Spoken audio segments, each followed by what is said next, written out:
again. Welcome to class 395. Is this 395, Marta? I think so. Yes, welcome to class 395. We are on point 8, unit 34, page 380. And I want to finish the vocabulary list and then start with Nancy Johnson.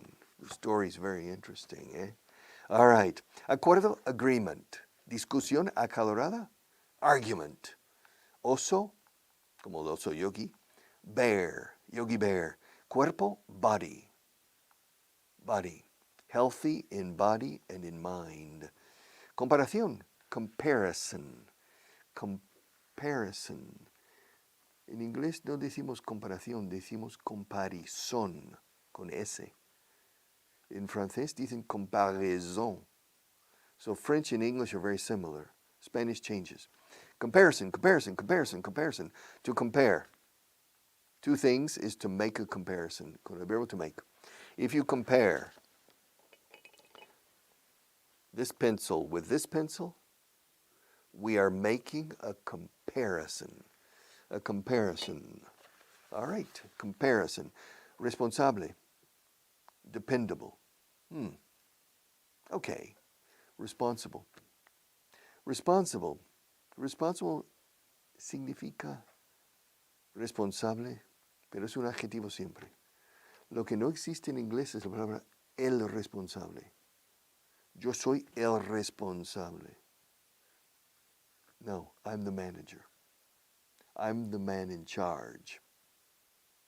Now, soy una persona responsable, como adjetivo, sí, I'm a responsible person. I'm a dependable person. You can count on me. Don't worry. You can count on me. Puedes contar conmigo.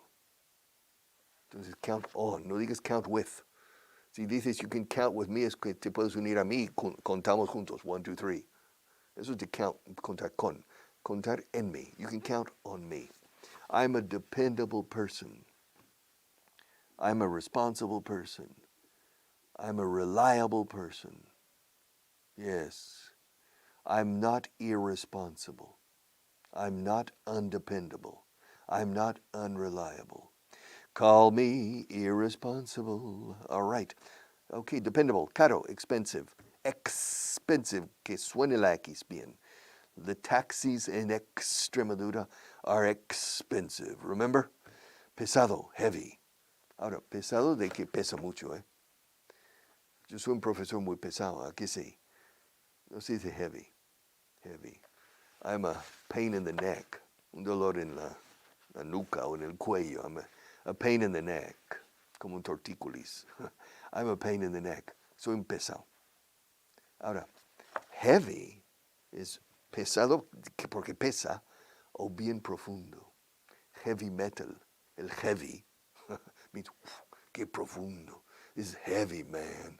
This English class, man, is heavy. All right. Heavy. Interesante, interesting. Interesting. Interesting. Sin embargo, se dice interesting. Interest. Como si fuera interesante. Interesting. Interesting, interesting, interesting. Ahora, in my neck of the woods, por mis pagos, se dice interesting. Y la T desaparece. Hey, it was really a Texan, un buen tejano diría, Richard, yeah, this English class is really interesting. I'm really glad you invited me to this studio. This television studio is really interesting. All right. But I don't recommend you copy the Texans. Interesting, interesting, interesting, interesting. Irlandés, Irish. Give Ireland back to the Irish. Irish. The Irish live in Ireland. And many Irish people live here. And many Irish people live in the United States. Irish. Todavía no, not yet. Not yet, not yet. Not, si dices not yet, is no reactor. Pero not yet is no todavía, o todavía no. Not yet, not yet. Have we finished the course? No, not yet. We're still trying to reach the end. Tasa, rate. La tasa de natalidad. The birth rate. Tasa de mortalidad. Death rate. Rate. La velocidad. Se dice muchas veces rate of speed. Yes. El tipo impositivo. The tax rate. O sea, decimos tasa impositiva. The tax rate. The tax rate is higher in Spain than in the United States for personal income tax. The tax rate. Firma. Una firma de firmar. Signature. Una firma de empresas. Firm. Por ejemplo, un bufete is a law firm. Inés Garcia works in her father's law firm. But to sign a document, you sign a document. It's my signature. My signature. Signature. My signature. When I sign a document, I use my signature. My signature. Firma. Signature. Tal. Such. Tal. All right. Jamás he visto tal cosa. I've never seen such a thing. Jamás he visto una semejante cosa. Igual. I've never seen such a thing. Nunca he visto una cosa tan interesante. I've never seen such an interesting thing. Tal. Such. Equipo, team. Equipo. Real Madrid is a very good football team. Atlético de Madrid is a better football team this year. A football team. Teamwork. Trabajo en equipo. Team. Arreglar, organizar. To arrange. Organizaré la reunión. I'll arrange the meeting. I'll arrange the get-together. I'll arrange the situation. To arrange. To arrange. Llamar, to call. Preguntar, to ask. Pregúntamelo. Ask me. Si tienes una duda, házmelo saber. If you have a question, ask me. You have a question. No decimos if you have a doubt. Recuerda, doubt is no creer. Question es una duda que preguntas, oye, ¿por qué tengo una duda, profe? That's a question. I have a question. If you have a question, ask me. Pregúntamela. Ask me. Ask me. Decidir, to decide. To decide. You need to decide. You need to make a decision. Ahora, decídete ya, ¿ok? En este caso decimos, make up your mind. Come on, decide. Make up your mind. Me está costando decidirme. I'm having trouble making up my mind. Come on, decide. Explica. Explicar. To explain. ¿Cómo se dice? Explícame el tema. ¿Cómo se dice eso en inglés? Explícame el tema. Escucha. Explain the subject. No insertes me, por favor. Explain the subject. Ahora, si quieres como loco insertar me, se dice explain the subject to me. Lo que no existe en inglés y suena fatal cuando se dice es explain me, explain you, explain him, explain her, explain them, explain us. Suena fatal. Hay errores que suenan, no pasa nada, y hay errores que suenan. Y eso sí. Entonces intenta recordar, no insertar me, you, him, her, them, etc. Después de explain. Explain. Explícamelo. Explain it. O sea, explícalo. Ahora, si te gusta el a mí, ponlo después. Explain it to me. Pero casi nunca lo decimos así. Explain it. Can you explain? ¿Me lo puedes explicar? De hecho, dejamos el it también fuera. ¿Me lo puedes explicar, por favor? Can you explain, please? O sea, ¿puedes explicar? Y así lo dejamos todo lo demás implícito. Can you explain? All right, explain, pero que la X suene, por favor. Explain. Explícame por qué los taxis en Extremadura son caros.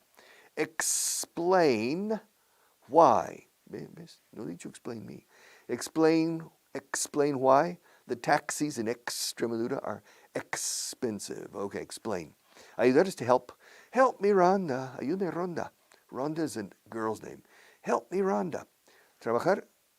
Trabar conocimiento is to meet. Okay. Conocer por vez primera. I met Marta 12 years ago. I know Marta quite well. I know her. Why? Well, because I met her 12 years ago. 12 years ago? No, menos. 10 years ago. 9 years ago. We met. Nos conocimos hace 10 años. We met. 10 years ago. I met her and she met me. We met. Aquí no hay que decir we met each other. We met. Yes. Nos conocimos en un día lluvioso de abril. We met on a rainy day in April. Do you remember? You don't remember. She has a bad memory. We met on a rainy day in April. To meet. Recomendar is to recommend. Igual que explain, por favor. Recomiéndame un restaurante. Decimos, can you recommend a restaurant? Recommend me. Suena fatal. Explain me. Suena fatal. ¿Por qué? Porque estás colocando el complemento indirecto como complemento directo. Si dices explain me, recommend me, lo que estás explicando o lo estás recomendando es mi persona, no el restaurante. Si dices recommend me a restaurant, casi es decir recomienda a ese restaurante a mi persona. Entonces, restaurante, recomiendo a Richard. Ok, les da es al revés. Los complementos invertidos. So, recommend a restaurant to me. Pero to me sobra. Recommend a restaurant. Pero solemos decir, can you? Oye, ¿me recomiendas un restaurante? Hey, can you recommend a restaurant? Can you recommend a restaurant? What movie? Sí, estoy mirando las películas para hoy. What movie do you recommend? El me, ni mu. Suena raro. What movie do you recommend to me? Está súper implícito. Si digo, what movie do you recommend? It's understood that you're recommending it to me. All right. Recommend. A recommendation. Asustar, to scare. To scare. No me asustes. Don't scare me. Un asustacuervos. ¿Sabes lo que es un asustacuervos? Es un espantapájaros. It's a scarecrow. We say scare, asustar. Crow. Crow is un cuervo. Entonces, un asustacuervos. A scarecrow. You remember the Wizard of Oz, El Mago de Oz. We're off to see the wizard, the wonderful Wizard of Oz. Yes. And the three were the scarecrow, the tin man, and the lion. And of course, Dorita. You remember Dorothy? And the dog Toto? Dorothy. And the scarecrow. Scare, asustar. Me has asustado. You scared me. You scared me. So en inglés decimos me asustaste. You scared me. Yeah. Oh, you scared me. Did I scare you? To scare. Sandía. Boy, these words have no connection. Las sandías me asustan. Watermelons scare me. Yeah, watermelons scare me. I like watermelon. Do you like watermelon? Do you like watermelon? Yeah. I eat watermelon with salt. Yeah, I said, what? Watermelon with salt. It's true. Yeah. I eat watermelon with salt. Do you like melón con jamón? Yeah, oh, it's similar. Yeah, because the melón, the jamón, the ham is salty. And so with the melon, it's an interesting flavor. And watermelon with salt is similar flavor, similar taste. All right, watermelon. Also, when I was 20 years old, we had watermelon parties with a big watermelon and with an injection, jeringuilla, with vodka. And we injected vodka into the watermelon. So it was a special watermelon. Okay. Page 381. Nancy Johnson. Nancy Johnson has a problem. Dios mío. Poor Nancy Johnson. Nancy Johnson. La ves, no? George Clooney. Nancy Johnson has a problem. If she had, wow. Yes. Aquí tenemos el famoso condicional. Nancy Johnson has a problem. If she had, si tuviera, if she had problems like this one every day, she and her family would be rich by now.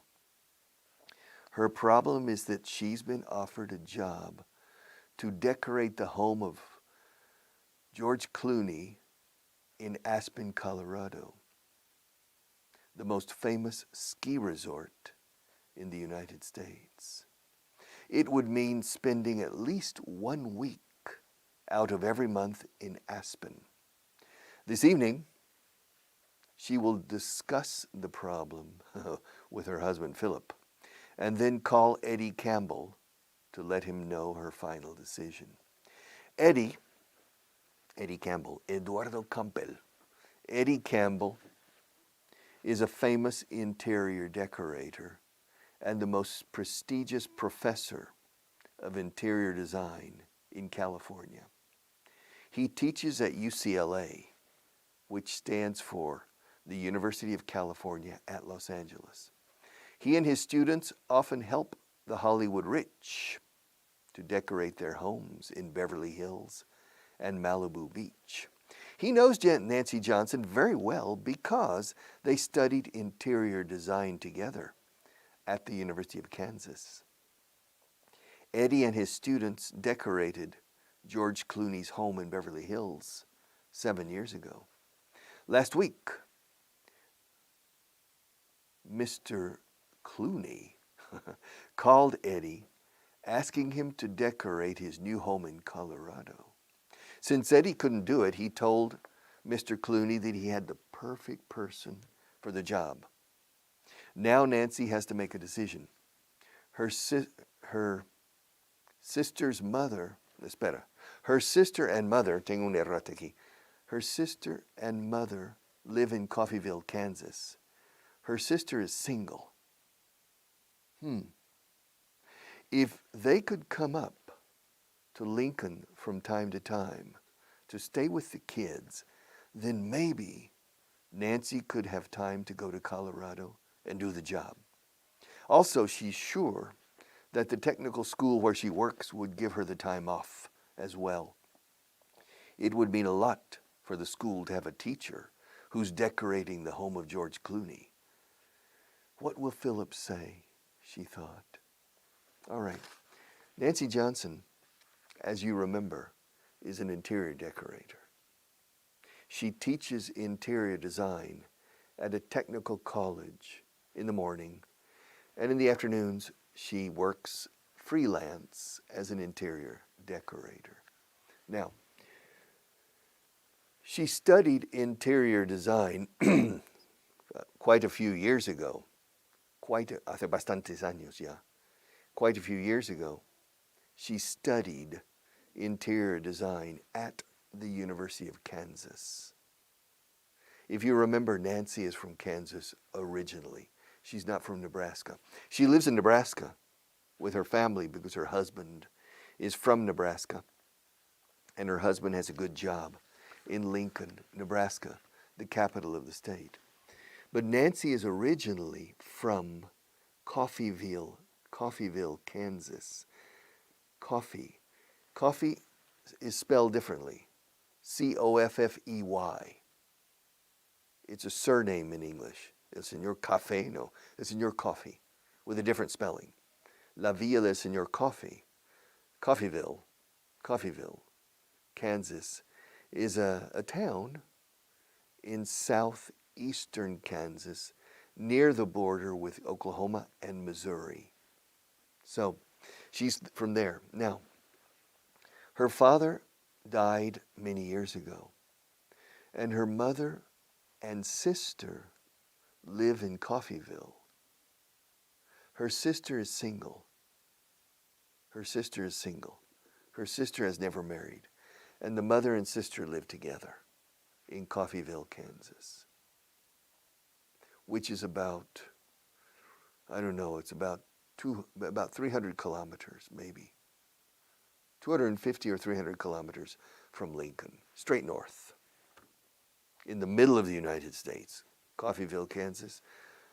I would say 250 kilometers, 300 kilometers, like from Madrid to Zaragoza, check, maybe more. Check, that's your homework for tomorrow. You can go into Google Maps and say, how far is it from Coffeyville, Kansas to Lincoln, Nebraska? And you tell me tomorrow, okay? I would say 300 kilometers, 200 miles, 300 kilometers. Now, Nancy Johnson, I repeat, studied interior design at the University of Kansas. A fellow student, a classmate of hers, un compañero de clase suyo, was Eddie Campbell. Eddie is a nickname for Edward Campbell. Eddie. And they were good friends at college or at the university in Kansas, at the University of Kansas in Lawrence, Kansas. And they were very good friends. When they graduated, they went their separate ways. Eddie went to Los Angeles. And after a few years, he became famous he became very well known as an interior decorator for the rich people, for the Hollywood stars and things. And also, he began teaching interior design at UCLA. UCLA, UCLA, es una universidad que se dice UCLA. UCLA, which stands for University of California at Los Angeles. Not University of California at Berkeley, University of California at Los Angeles. And he works there. But Eddie decorates the homes of the rich and famous in Beverly Hills and Malibu Beach. And his students help him. The students from the university, from UCLA, help Eddie design and decorate these beautiful homes. Now, Eddie is a good friend of George Clooney's. George Clooney, you know, the actor. George Clooney has a house in Italy, in Lake Como, Lago Como, in the north of Italy. George Clooney has a house. He has a house on Malibu Beach in Los Angeles. And he has just bought an old house in Aspen. Beautiful house, but 120 years old in Aspen, Colorado. Aspen, escrito Aspen, Colorado, is the most famous ski resort in the United States. A ski resort es un lugar donde vas para esquiar, como Candanchú o como Sierra Nevada, como Vaquera. And so these are ski resort. A resort, escrito resort, como resorte sin la E, pronunciado Zaragoza resort. A resort is a place that people go for vacation. It's famous, for example, Marbella is a resort. Benidorm is a resort. Saint-Tropez in France is a famous resort. Nice, Cannes, Monte Carlo. Now, Aspen, in the Rocky Mountains, las montañas rocosas, las rocosas, the Rocky Mountains, the most famous ski resort is Aspen. And people with money go to Aspen to ski. And George Clooney has just bought an old house, beautiful, but old. And the house has been empty. Estoy adelantando un poco la información. The house has been empty for 10 years, I think, if I remember right. Si mal no recuerdo, if I remember right, the house has been empty for about 10 years. It's a classic home from 1890. You see, these areas of Colorado were important because of gold. In the second half of the 19th century, gold was discovered in Colorado. 30 years before, or 20 years before, gold was discovered in California. You know, California. La fiebre del oro de California. You remember the California gold rush. But later, 25 years later, was the Colorado gold rush. And Aspen was one of the locations. And people made money quickly and built beautiful houses, sometimes very Baroque or Rococo houses. And George Clooney has just bought one of these houses. It's been empty for 10 years. Lleva 10 años sin ocupación, sin ocupantes. It's been empty, vacío. It's been empty for 10 years. And George Clooney wants to decorate the house. So George called, said, Eddie. Yes. Hey, Eddie, this is George Clooney. Ah, George, how you doing? Wow. Wow. I'm glad to hear from you. I'm glad to hear from you. To what do I owe the honor of this call? Aquí debo el honor. To what? Aquí ponemos la pronunciación al principio, porque es una frase hecha. To what do I owe the honor of this call? I said, well, listen, Eddie, I've bought a house in Aspen. Ah, in Aspen, in Colorado. Yes. And I need you. I need you to decorate the house. I'll finish the story tomorrow.